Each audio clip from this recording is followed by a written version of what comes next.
Hey Lock fam, it's Linus. I just wanted to talk to you today about some of the mistakes I made when I was starting my locks. None of them are too serious, but there are a few that if you pay attention you can avoid repeating them on yourself. So I just wanted to share them with you. The first thing is that I think personally for me, for my amount of hair on my head, the thickness of my hair, I had too many locks when I started them.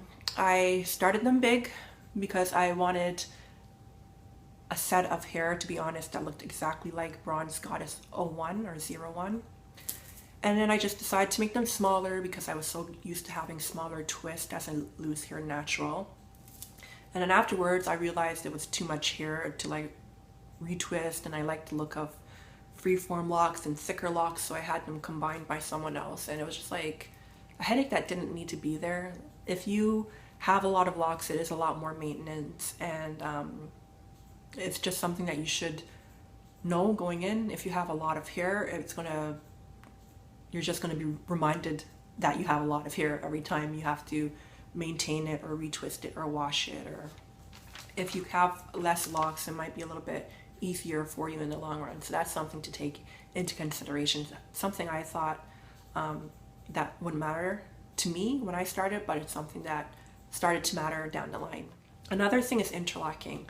I'm one of those people that interlocking wasn't such a great experience for me because I didn't want to interlock my hair for the rest of my life or the rest of the time I have my locks. I just did it to kind of make my roots look neater, longer, and eventually when my hair did start to mature and it got longer, I could look at a strand of my hair and I would have to find a piece of hair that hasn't been combined, and I would be able to tell, looking at the lengths of my lock, like any part that looked really small, it got more compact over time, and I could tell the difference between where I palm rolled and where I retwisted, and the parts that were interlocked they were smaller, thinner. They were like, I just viewed them as weak spots. If you pulled on my locks and they tore off, it would be that small thin section that interlocked where it would tear. So it's something that I definitely I loved in the beginning, but then towards the start of my actual maturation, when my locks started to really form, it's something that I pretty much started to regret. So if you're not going to interlock in the long run, I don't really recommend switching up between retwisting, palm rolling, and interlocking, especially if you're someone like me that does or did all three, where I palm roll, I interlocked in the past, but then I also semi-freeform. Like my hair, I don't even remember the last time I retwisted. But I do this sometimes. I go for up to like 6 months without retwisting my hair, and I just separate it after I wash it. Another thing is having wax in my locks. I would never intentionally put wax or cream or anything greasy in my locks, but because I am such a passive person sometimes, and you know this from my videos, people that watch me a lot that are always telling me, you know, I wouldn't accept this, I wouldn't accept that, I would have done this, I would have done that. Someone at a salon that was owned by one of my good friends she was interlocking my hair, she put like some kind of cream in my hair. At least she asked me, do you want wax or cream? I said cream. But the bottle she used, or the jar she used, there wasn't a brand name or a real label on it from the company. She just wrote dreads on it, like put a sticker that said dreads. I guess she didn't want people to find out what she used so they could go out and use it themselves and not have to go to her. But in the end, I left and it was fall and my hair was greasy. It was collecting like leaves and stuff that were falling from the wind, and I just had to wash it out. It wouldn't wash out easily, so I used clarifying shampoo, and that's when I actually did my first apple cider vinegar / baking soda rinse in order to get the wax out of my hair, or the greasy feeling out of my hair. And to make it worse, my hair was like dyed black at the time, and I guess the rinse was so strong that it pulled out my semi-permanent black hair dye.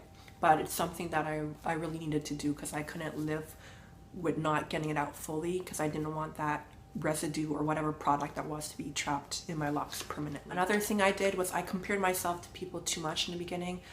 I love Bronze Goddess 01's locks, but her hair type and her hair density and her hair texture is nothing like mine. So when I started my locks, hoping that my hair would look like hers in the future, it didn't happen. I even try some of her styles sometimes. Like I cornrow the sides of my hair to the side to look like hers, like the side swept, but even people, they point out to me, your hair looks even thicker when you do that. Like, I love her, but you can't really go into your lock journey expecting your hair to look exactly like someone else's. You just have to kind of figure out what styles work for you and accept the type of hair that you have. Not that I hate my locks, I love my locks. It's just I wish I wouldn't have done things specifically so that my hair turns out like other people. Like even the amount of locks I have, I believe she had like 108 when I started my locks trying to mimic her.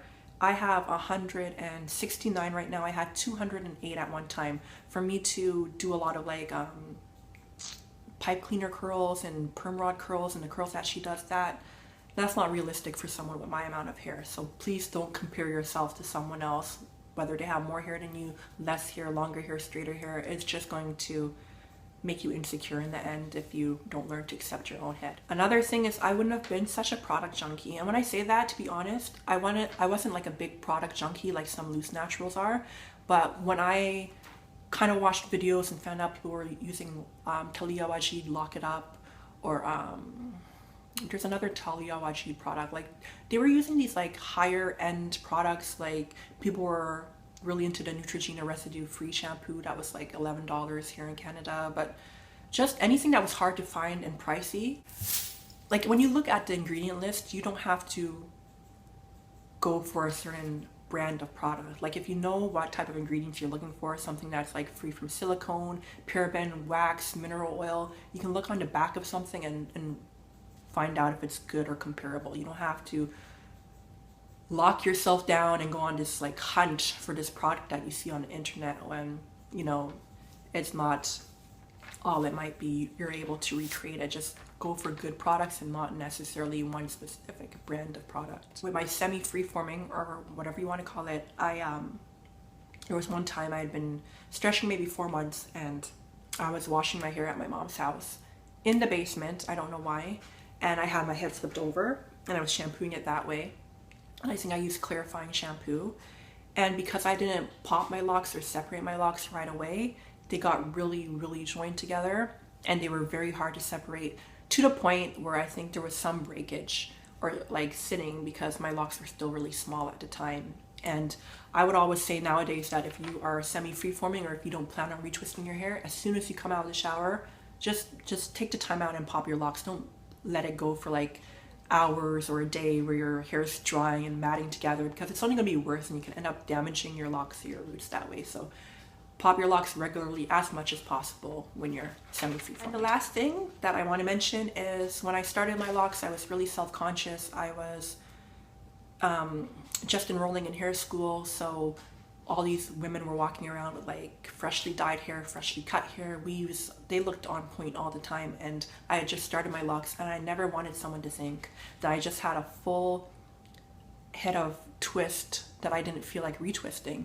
I was fortunate enough that like a couple of my Caucasian classmates realized very early that I had been starting locks. So that was like a load off my shoulders. I didn't have to explain it to anybody. And then when I got comfortable not wearing beanies or my hair tied back or anything like that, I just wore my locks out full. I did get a lot of compliments, and that did really boost my confidence in order for me to just wear my locks out all the time and see them kind of transform over time. And people around me saw my hair change over time, and it was just like a really positive experience. There was nothing to be like insecure about or no reason to hide my starter locks. You just kind of have to go for it, accept the journey, and just enjoy every moment of it. Those are some of the mistakes I made when I was starting my locks. I know everyone's journey is different. If you can avoid any of the mistakes I made, that's great. But as always, I want to thank you guys for watching, and I'll catch you later. Ciao.